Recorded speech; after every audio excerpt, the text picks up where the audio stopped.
Hello everybody, my name is Michael, and in today's video what we're going to be doing is this right here. So if that looks exciting to you guys, please carry on and watch the video.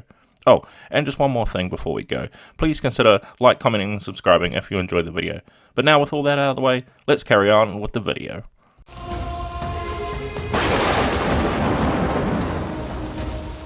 Okay, so just before we get started here, I've just added a little bit of texture paint to our base and primed that up. But then once all that's dried, and you've got that ready, you can start painting up here. And to start painting up, I'm going to use some underdark grey, because I'm going to be painting up our Orc Druid here as a grey-skinned Orc rather than a green-skinned Orc. I thought I'd vary it up a little bit, especially since I'm going to be using a lot of green on this piece anyway, and I don't want to worry too much about so many greens and really starting to lose some of the areas of our piece by having too many greens. So that's why I'm going with a grey-skinned Orc here, and underdark grey is a very purplish sort of grey, so it's going to add in a bit of visual interest to the piece, especially with that skin. Then once we have that base coat down, I'm going to come in now with some dark sea grey, which is a lot lighter grey, and I'm going to be using that for the highlights of our Orc here. So that's everywhere, like the tip of the nose, the eyebrows, the chin, and a little bit of the cheekbone that you can see there, and of course picking out some of those tips of the fingers and the places where the sun would sort of naturally beam down and hit. So don't be afraid to switch to a smaller brush if you need to really get into those details. Then once we have those areas picked out, we're going to come in now with some ivory. And what I'm going to be doing with this is I'm going to be picking out our Orc's little tusks that he has poking out here with a very fine tip brush, as you can see here, so I can really get down and pick it out. As well as that, I'm also going to be painting up the Druid's eyes. Now I'm just going to be going with a white eye since he's using this awesome magical effect. I want his eyes to sort of be like glazed over in the moment. You might want to go with a colored eye, you might want to go with some yellow eyes or blue eyes, really enhancing like the magic he's using, but I'm just going to go with some pure white eyes for this. Then once we have his tusk and his eye picked out, we're going to come in now with some guilliman flesh, which is a contrast paint, and I'm going to be using this to wash over as effectively as a wash to place over our Orc, which is going to give it that sort of really flesh tone color into the piece. Remember, contrast paints are a little bit thicker than a wash, so it will tint the skin a lot towards that flesher color, but remember I said I'm making him a more greyish skin colored Orc, so guilliman flesh is going to tie it a lot more to being actual flesh as well, and really give it off an interesting effect. Then now we have all that skin area complete, we can start moving on to another part of the miniature, and I'm going to be using charred brown for this, and this is going to be painting up our Orc Druid's boots. So a very nice, really deep dark brown we're going to be using for his boots here. So nice overall coverage, and don't forget to do some of the underside of the miniature as well, since some of these leaves overlap the boots there. So just pay attention to those little areas. They'll be quite tricky and easy to miss. Then once we have those boots picked out and complete, we're going to come in with some leather brown, which is of course is a nice, way lighter brown, but we're going to be using this to add in visual interest, like I said, because you could easily just paint the whole bottom half of this miniature completely the same color brown, but we want to have, we're going for more than just your standard paint job, and adding in different colors is going to help with this, especially with the different types of browns. Since our Druid is very nature focused, we want to have a lot of different colors of browns and greens in there, so good thing to get those in here. And of course, as you can see, he's painting up his club as well to really give off a different color. Then once we've had those clubs and the pants picked out, we're going to come in now with our first type of green, and that is going to be our bright green here. And this is going to be our base color green, and the one that we're going to see mostly over the entirety of the miniature. I'm going to be using it for his sort of leaf style armor, which I think is really cool. It's got a lot of texture and detail sculpted into it as well, so don't be afraid to really spend time and getting into all those little nooks and crannies, since there's a lot of leaves overlapping. It can be very tricky to just quickly go over there nice and quickly and avoid some of the little spines and little bits that are quite separating those places where those leaves are overlapping. So just pay attention to those sort of areas. Then once we have that picked out, we're going to come in now with our next green, which is going to be dark green. And for the dark green, what I'm going to be doing here is I'm going to be using it for just painting up the spines of these leaves. Now, it's going to be a little bit of a tedious process going around all these different leaves that are overlapping as his armor, and just picking out the main central spine of it, because I want it to have nice visual interest and really make it stand out, and just picking out little places like this can make a huge difference in the long run. So spending a little bit of time now is going to really help emphasize the piece later on. Then once we've picked out all those spines of those leaves, we're going to come in with some Nocturna Shadow, which is another very dark brownish green. And I'm going to be using this for its main sort of loincloth skirt part. But I'm going to be avoiding there's some small like stripes and pattern of like triangles on the edge. I'm going to be sort of not worrying too much about that at the moment, but keeping in mind that I'm going to be painting those a different color as well. As you can see, I'm painting all over here. I didn't think about it at the time, but I wanted to paint them a different color, so just maybe avoid a little bit of those little bits of detail so it can make the next step a little bit easier. Then once I've painted it, I've decided I want to add in a little bit more detail, so I'm going to be using Wizard Orb for this, and that is to, like I said, pick out those nice little design slash like basically triangles on the side of his loincloth slash skirt thing here, and going in and picking them out. So like I said, if you avoided painting them, it's going to make it a little bit easier. You won't have to go over with so many coats to really have them punch out with the full intensity of the color, but it's going to add a nice bit of visual interest to the whole piece. Now we have those little bits picked out, and you can see we've got a nice eye-catching piece. We're going to come over with our first wash, and that is going to be Athonian camoshade. Now I'm going to be applying this to just the green areas. I'm not worrying about his boots, his pants, or his club. Since we've got a green wash, I want to really help punch and emphasize the green colors, especially since we've got so many. It's going to sort of help tie them together as well, but also enrich a lot of these colors since there's so many different shades. And it's just a matter of going over and again paying attention to when it's dried, since we've got a lot of these leaves overlapping each other. Nice little areas for the nooks and crannies to get full and overflow with that wash, so just pay attention to those areas. Then once we have that completely dry, I'm going to come in now with some black grey, and I'm going to be using the black grey to be painting the orcs here. Nice dark skin color. Now you can use whatever color you need to here for the hair. You might want to go with a nice bright red hair or anything like that. I'm going sort of generic with it and going with just a blackish, really dark colored hair. So that's all I'm going to be using for our Orc Druids here for that. Then once we have that hair picked out, we're going to come in now with some orange brown, which is going to be a nice different change in color of the browns we've got here.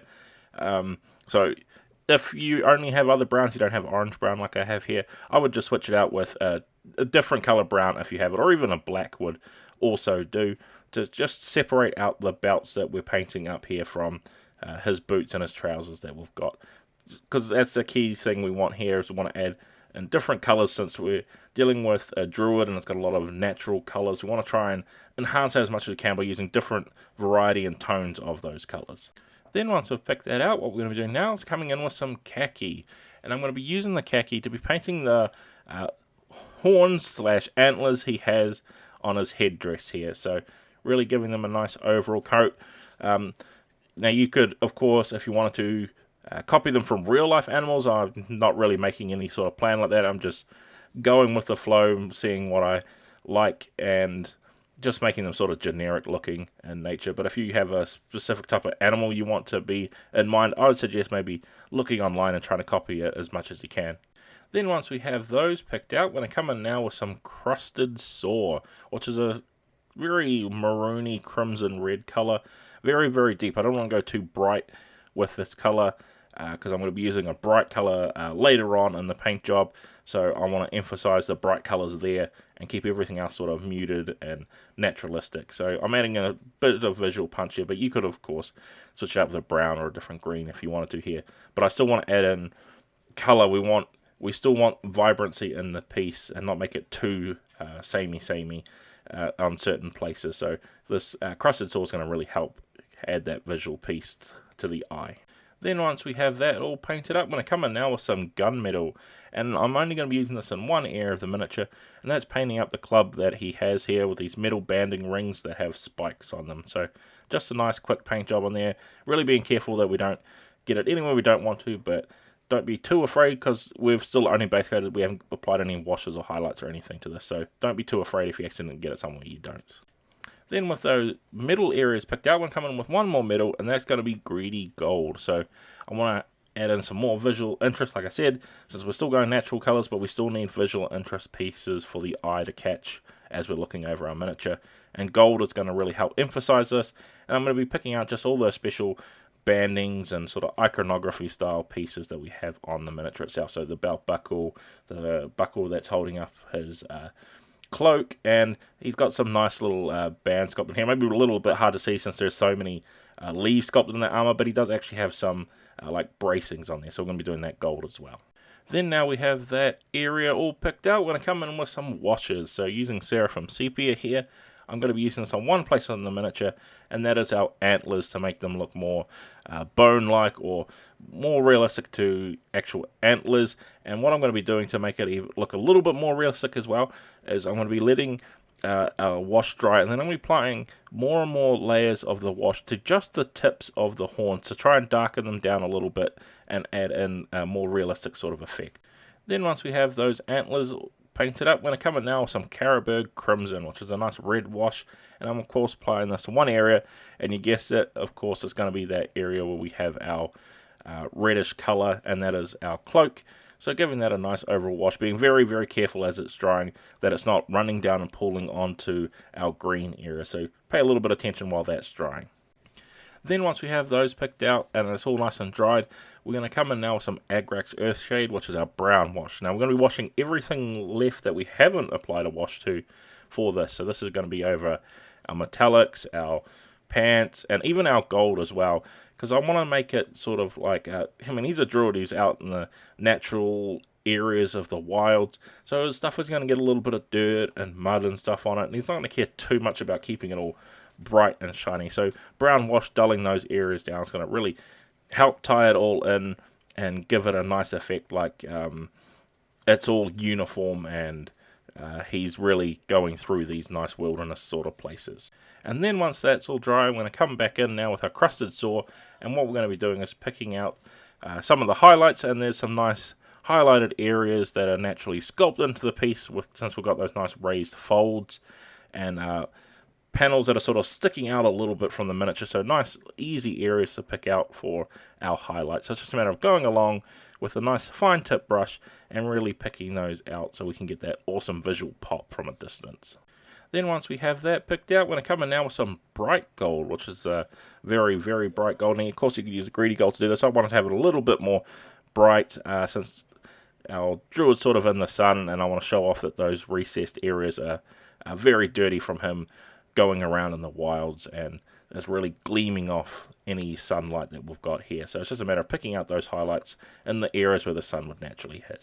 Then once we've done that, it's time to come on to that big visual interest piece of our miniature, and that is our magical effect. So I'm using some contrast paint to do that because I love the effect that contrast paint gives off when you're applying it to these nice clear areas. But since contrast paint is semi-translucent, it really helps enhance all these magical effects that they have on these Wizkids models. I love the way it comes out, and I hope you guys do too with these pieces. And I'm using some Blood Angels red here because I'm going to be making this magical effect sort of look like a flower is my intention. This sort of really bright visual magical appearance of like manifestation of a flower that he's using the magical spell from.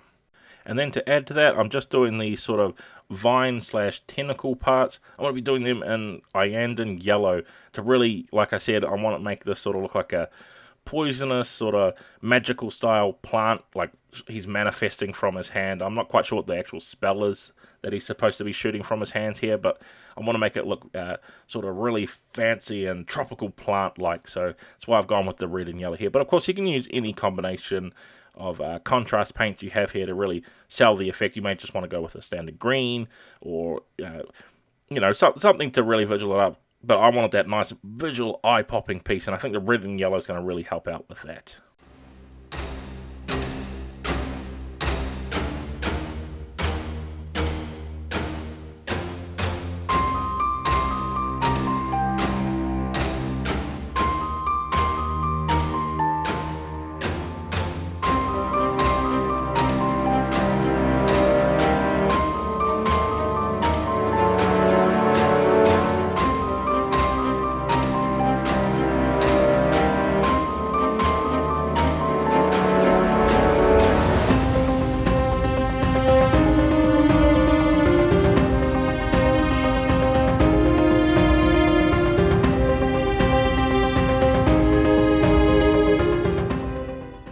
And with all that complete, we have finally finished painting up our male Orc Druid from the Pathfinder Battles Wizkids line. So I hope this video has been helpful for you guys, whether you want to follow along and copy what I did here, or you just want to use this video for some inspiration in painting up your own miniatures. But with all that said, guys, I'd like to thank you all for watching, and I can't wait to see you all in the next video.